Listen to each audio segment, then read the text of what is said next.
Good morning, good afternoon, and good evening, everyone, once again for your weekly taste of Ask the Editor with our very own Mehdi Hassan.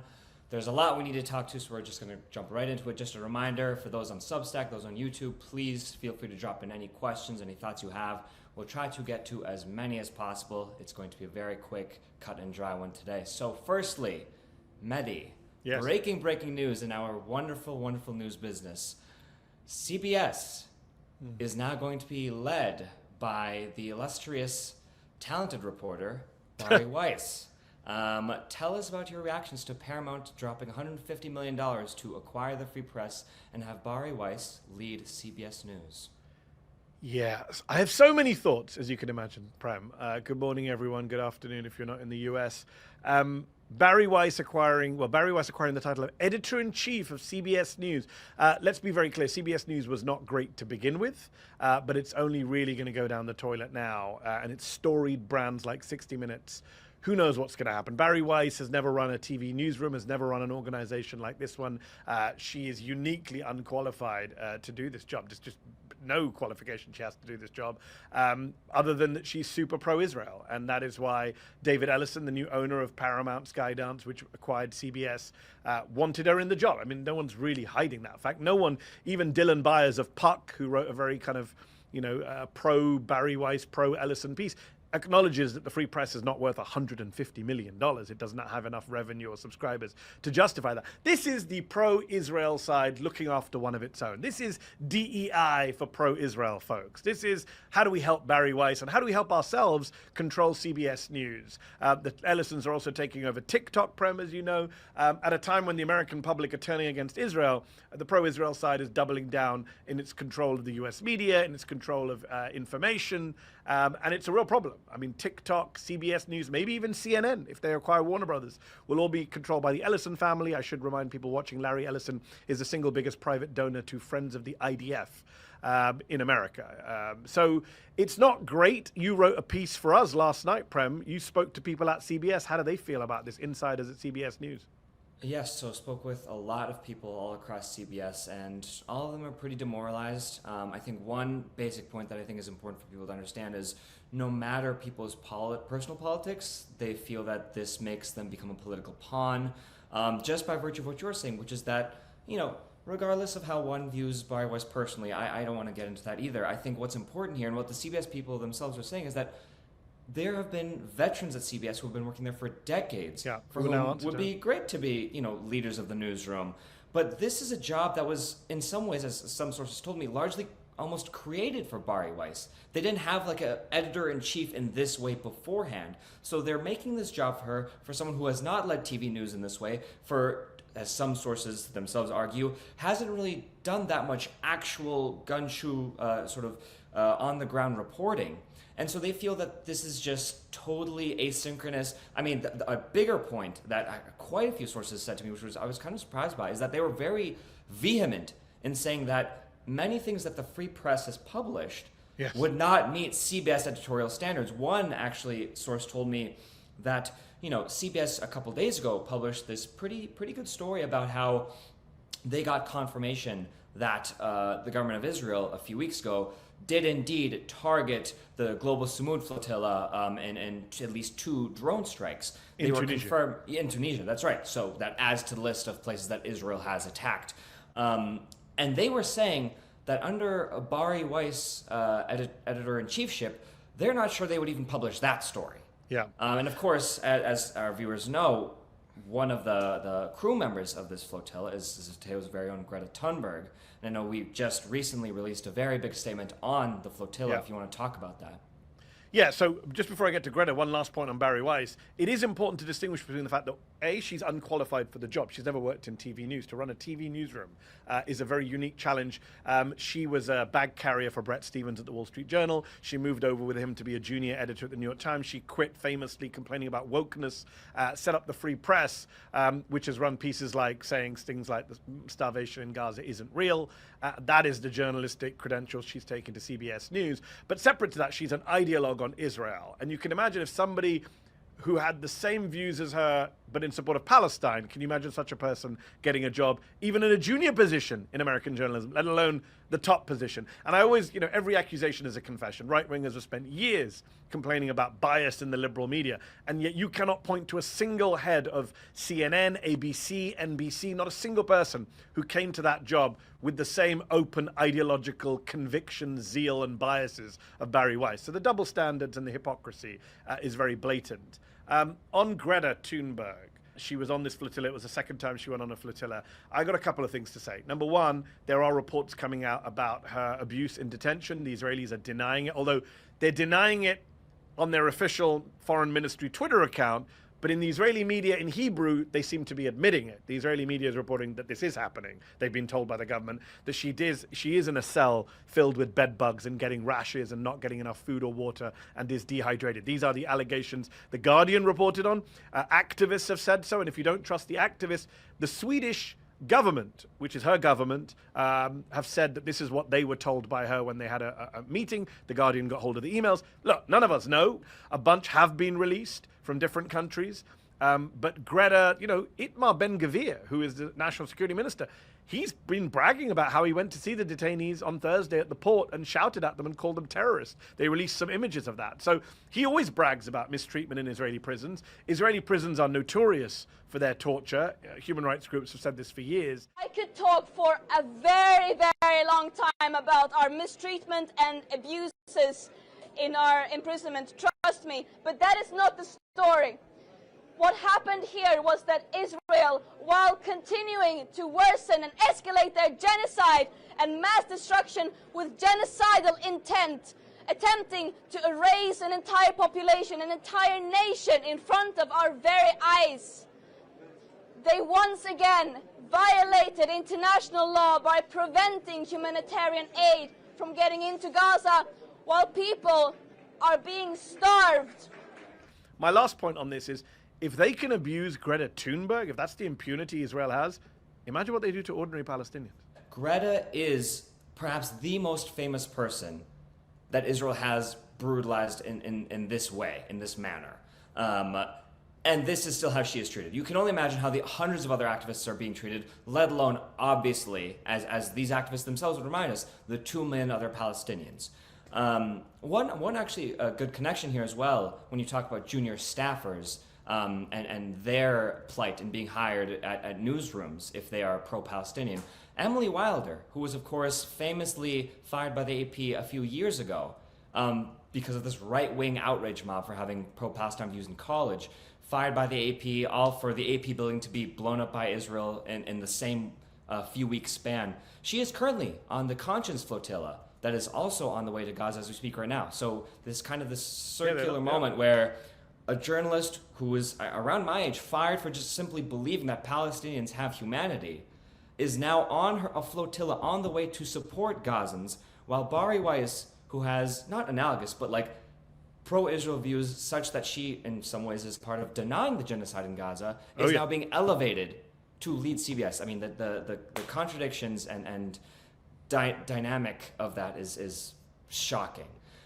Another, I think, big media story this week is, of course, our media colleague Van Jones in his comments about, as he says, quote, dead Gaza baby on Bill Maher's show. Of course, someone who also is in some ways responsible in certain respects of Bari Weiss's ascendance. So a lot of connections this week. But tell me about your reaction to Van Jones's comments and his subsequent apology about them. So Van Jones, CNN pundit, one-time Obama administration official, he's very pro-Israel. He didn't used to be, but he's become very pro-Israel. Back in his activist days, he was very pro-Palestine. But people change as fame and power comes along. He's very pro-Israel. He's unashamedly pro-Israel. But what he said on Friday night, I think even he realized was beyond the pale. And belatedly, he tried to make a point about TikTok and what young people are seeing on TikTok. I think Bill Maher was blaming DEI for young people being lefty. And Van Jones said, no, it's a foreign influence operation by Qatar and Iran on TikTok. Not sure how Qatar and Iran have control of the TikTok algorithm, but it's a control of TikTok. They're flooding it with propaganda. And to make his point, he said, all you see is Gaza baby, dead Gaza baby, dead Gaza baby, dead Gaza baby, P. Diddy, dead Gaza baby, dead Gaza baby. And the crowd laughed at this ridiculous joke by Van Jones. And people were like, well, he wasn't joking about the babies, he was joking about Diddy. All I would say is, can you imagine if somebody went on TV and said, dead Jewish baby, dead Jewish baby, dead Jewish baby, Diddy, and the audience would not laugh. Or dead Israeli victim of October 7th. But Palestinians have been so dehumanized that even when you're talking about their deaths, you're allowed to make jokes. You're allowed to kind of treat it as just a bunch of statistics. So Van Jones got attacked by a lot of people. And he then did an apology, and I say fair play to him. A lot of people don't apologize these days. They double down, especially when it comes to Palestine, where you can get away with saying whatever you want. But even that apology, I think, was rightly considered insufficient by a lot of people because, A, why the hell did you say this ridiculous stuff in the first place? What kind of mindset does that? But separately, he doubled down in his apology on the argument that, well, I was trying to deal with the foreign influence. Well, there's no evidence of any foreign influence, neither on Bill Maher nor in his apology did he offer any evidence. There's no evidence that Qatar and Iran are flooding TikTok with dead Gaza babies. The real reason you're seeing dead Gaza babies on TikTok is because Israel keeps killing babies in Gaza. And that's what Van Jones wants to avoid. By the way, in his apology, he referred to babies dying as a tragedy, as if it's just a natural disaster. Always this passive voice. No, Israel is killing babies in Gaza with bombs and with bullets. By the way, this goes back to what you just said about, everything's interconnected. The Ellisons are buying TikTok. The White House has said the algorithm will be, quote, retrained. This is not about China. This was always about Israel. And even Van Jones on Friday is laying the groundwork for the changes to TikTok that will be coming very, very soon, if not already started, which is we have to change TikTok because it's been infiltrated by Qatar and Iran. So now we have to change it so that the pro-Israel side can get to see what they want to see. So they're laying the groundwork to justify their complete censorship and bias on TikTok that is inevitably heading our way. And I think that was even more revealing in his remarks than his actual shameful joke about dead Gaza babies. Yeah, no, I think you lay that out perfectly. And of course, I think it's worth underscoring that it's great that he apologized. I think he also did a follow-up apology that did not double down on the claim that Iran is influencing TikTok, though he didn't really say anything about the initial doubling down. But I mean, I don't know. It's great that he apologized, but I think you're right to suggest that some of the assumptions that got him to there in the first place are quite troubling. But we have a lot of questions to respond to. Thank you all for fielding them to us. Let's start with so many good ones. Okay. Stephen C. on YouTube, he asks whether, Mehdi, you think the negotiations with Hamas and Israel have any chance of being successful. I know we talked about this a little bit. Yeah. We're a few days into it now. Since we first talked about it, Trump has suggested that he's putting more and more pressure on Israel. What are your perceptions of the negotiations right now?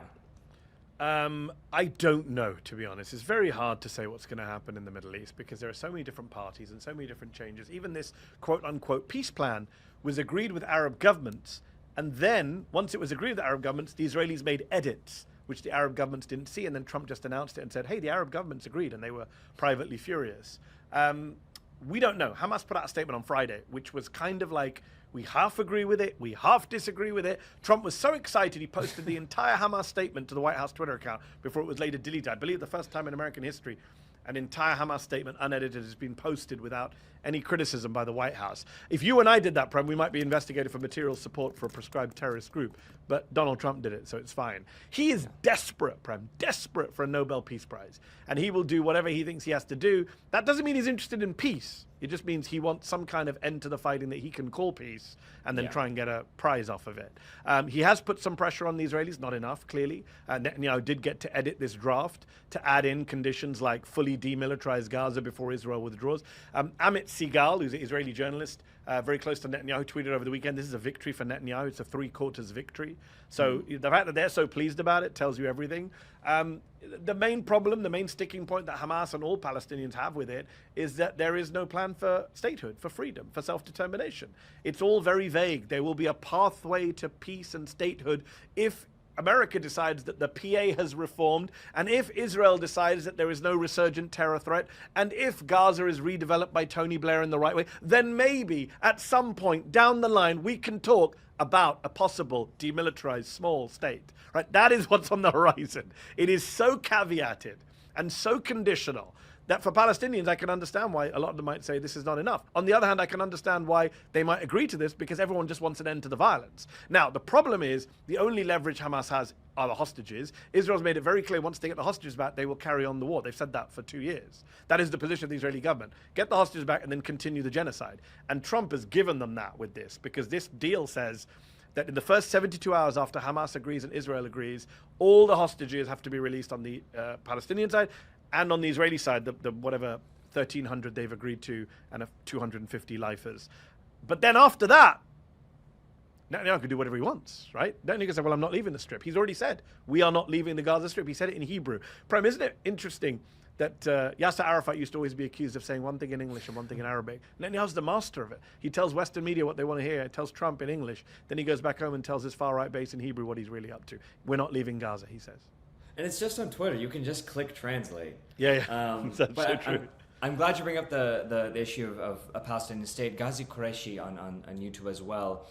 They ask how dangerous the Gaza peace deal is for the future of a two-state solution. And this kind of gets me to a broader question that me and Diana Butu had talked about a couple of days ago. If you guys haven't seen that conversation, I recommend you do. She's obviously an incredible voice on this.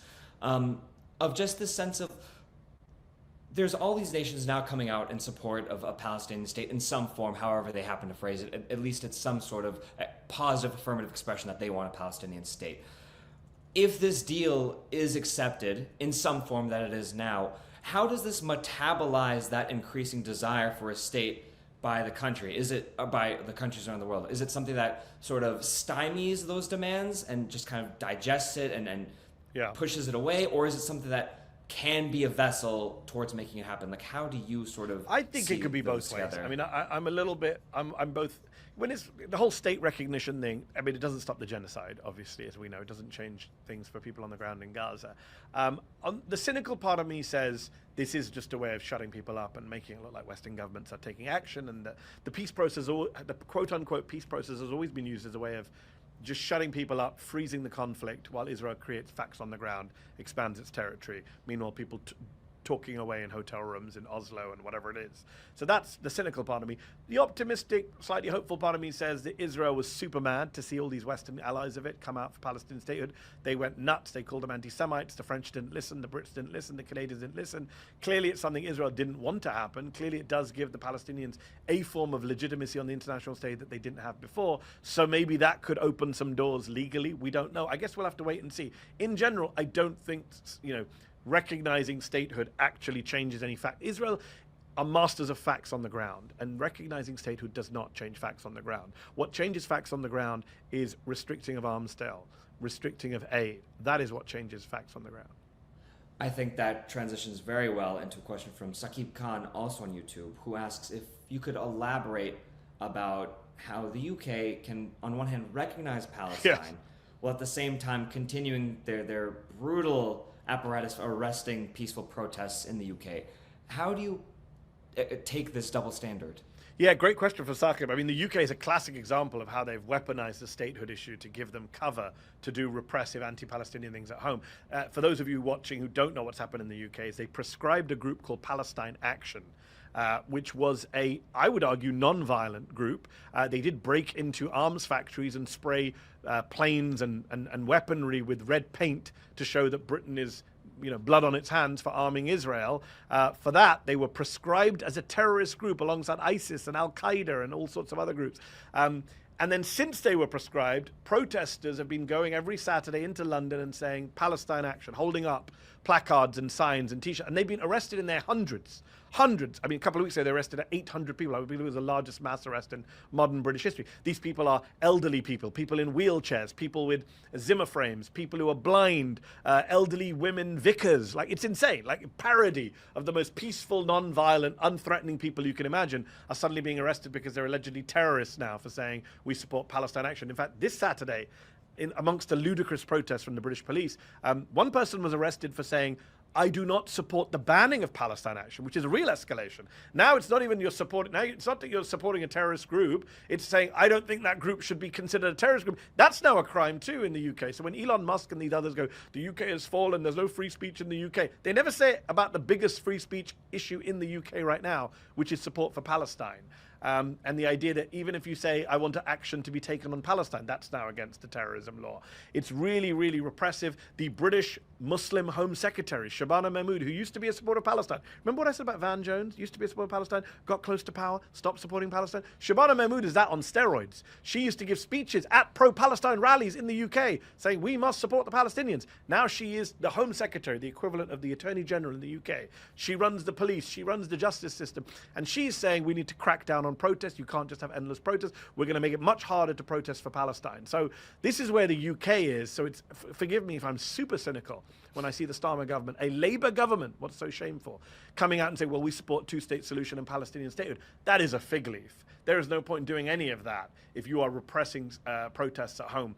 And again, the wider global point why we should all care about what's happening in the UK is whether you're in the US or the UK or Germany or Canada or Australia, wherever you are in the Western world, democracies are tearing up their own civil liberties, their own basic rights, their own constitutions, the First Amendment in the US, for the sake of a foreign country, Israel. That is insane. Yeah, yeah. And in the UK and in the US, obviously, we've seen the slipperiness of these speech laws. And of course, as you point out, the slipperiness of very prominent individuals as they get closer to power. But there's some laws that you would think would be a bit more concrete. Varun Verma on Substack asks, what determines whether a naval blockade is legal or illegal? Which institution, what bodies are responsible for adjudicating the legality of a naval blockade? I mean, we talk about Israel's illegal siege of Gaza, the flotilla seeking to break it. Why does it seem like the flotilla is the only thing that's seeking to address this blatantly illegal thing? And who gets to decide whether it's legal or illegal? It's a very good point. I mean, there's a whole argument about what jurisdiction the Israelis have to arrest. Somebody said they arrested people on the flotilla. Arrested for what crime? They detained them. They kidnapped them, is the better language. Because what authority does Israel have in international waters? Or Tunisian waters? Forget international waters. As you pointed out, CBS News, pre-Bari Weiss, was reporting from US intelligence that the Israelis lied, as usual. They said it was a flare. No, but the Israelis actually bombed. Benjamin Netanyahu personally signed off on a drone strike, 2 drone strikes on a ship, the previous iteration of the flotilla that Greta was on, while it was docked in Tunisia. I mean, this is the actions of a rogue nation. As you and I have discussed before, Israel has bombed, 7, 8, 9 countries and territories in the last year. In fact, on one 48-hour period, they bombed about 6 different countries. They've bombed, Gaza and the West Bank. They've bombed Syria. They've bombed Lebanon. They've bombed Yemen. They've bombed Tunisia. They've bombed Iraq. They've bombed Iran. I mean, this is insanity that they can bomb. No other country in the world has that record right now. It is, by any definition of the term rogue nation, a rogue nation. And the siege itself should have been addressed years ago. The blockade of Gaza, 100% a war crime. Most human rights groups would say it is a war crime.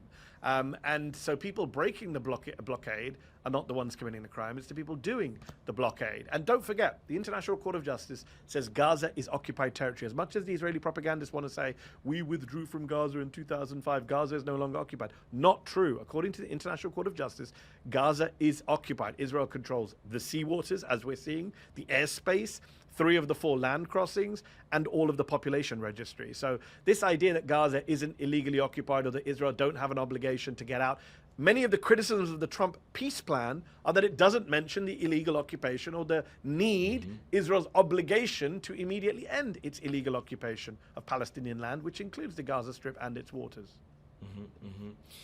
And that even any of this is up to debate reminds me of something actually that a CBS source had told me when they had described one of their pre-existing issues with CBS up to this point, even pre-Bari Weiss, was the idea that they really thought that a genocide unfolding in the way that it has, televised in the way that it has for the first time in history, as we know it, would be the big story that they would be owning on top of it, fully on board. And I think this gets to a question that both Abi Abdul Wahhabi on Substack and, Kate on YouTube both get at, which is this idea that when you have UN bodies or nations across the world all declaring that Israel is committing genocide, how is there not some form of active intervention, any active action to, if not fully intervene, to put some form of material pressure on something that the G word is not something you can just throw out and say, well, a genocide is happening. This is something that calls, if nothing else, this calls upon you in any moral fiber. You have to do something. So how do you? I think that's spot on. And by the way, I should point out not just the UN Commission of Inquiry and Human Rights Watch and Amnesty International and Bet Salem and Physicians for Human Rights Israel, all of these groups, Doctors Without Borders, all of whom have said it's genocide. Leading Holocaust scholars like Omar Bartov, who is Israeli and Jewish, say it's genocide. But interestingly, the Washington Post just ran a poll showing that 39% of American Jews, 4 out of 10 American Jews, say it's a genocide. So this idea that it's even anti-Semitic to say it's a genocide, well, 4 in 10 Jews think it's a genocide, which is an astonishing number given all the kind of propaganda against the G word. Look, the G word has power and import. That's why Bernie Sanders was wrong when he said for the last year and a half, well, you don't need to say the G. Why does it matter what you call it? I'm against what's happening. It's important to stop the violence. It doesn't matter what you call it. Actually, it does. Because it does bring about not just a moral stain, but a legal obligation under the Genocide Convention for the world to stop genocide. The Genocide Convention doesn't just lay out the definition of genocide in Article 2, which Israel is violating clearly, but it also puts obligations on the international community to stop the genocide. In the mid-1990s, the main reason the US government did everything it could at the UN to block calling Rwanda a genocide is because Bill Clinton didn't want to intervene in Rwanda. He had already intervened in Somalia, and it was a disaster upon coming to power. You remember the transfer from Bush Sr. to Clinton and the Somalia mess and Black Hawk Down. They didn't want to do that again in Rwanda, and that is one of the main reasons. They went and blocked at the UN any mention of the genocide word in any UN declaration about Rwanda. And yes, I think that is part of the reason now. It's not the only reason, but it's one of the reasons now why a lot of Western governments don't want to invoke the G word, because it comes with legal obligations, and they don't want to have those legal obligations. It also comes with complicity, as Owen Jones, our friend, Zeteo contributor, pointed out at the Labour Party conference in the UK this week. He went up to ministers in government. He said, are you complicit? Because if it is a genocide, and the UK is arming a genocide, and the US is arming a genocide, and Germany is arming a genocide, then these European countries and their individual ministers are complicit in those crimes, could be held legally liable at some point. Yeah. Should we take one more? Yeah, one more. I'm just sighing because it's just like every time we talk about this stuff, it's so demoralizing. I think this one, is a good conclusion that I think will summate a lot of this. Do you think, this is from Yomo1416, do you think Trump is actually going to do what it takes to end the Gaza genocide? No. Nice and short. No, I mean, look, Donald Trump doesn't give a shit about the genocide. In fact, he was asked about genocide recently, and he denied. He said it's not a genocide. And then he pivoted and said what Hamas did was a genocide. They chopped babies in half. Complete atrocity, propaganda, bullshit. It annoys me that when Joe Biden said he saw beheaded babies, we were all rightly outraged. When Donald Trump says babies were chopped in half, no babies were chopped in half, thankfully, on October 7th. There were enough crimes on October 7th having to make stuff up.